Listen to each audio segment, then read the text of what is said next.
সূরা আল ফাতিহা। বিসমিল্লাহির রহমানির রহিম। রহমান রহিম আল্লাহ তাআলার নামে শুরু করছি। আলহামদুলিল্লাহি রাব্বিল আলামিন আর রহমানির রহিম মালিক ইয়াউমিদ্দিন।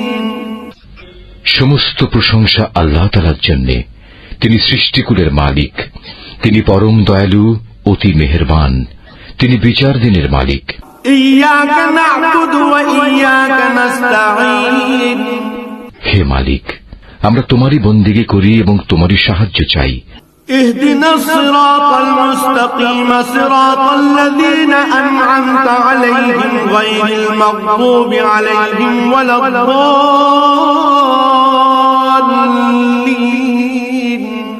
তুমি আমাদের সরল ও অবিচল পথটি দেখিয়ে দাও, তাদের পথ যাদের উপর তুমি অনুগ্রহ করেছ, তাদের পথ নয় যাদের উপর অভিশাপ দেওয়া হয়েছে, এবং তাদের পথ নয় যারা পথভ্রষ্ট হয়েছে।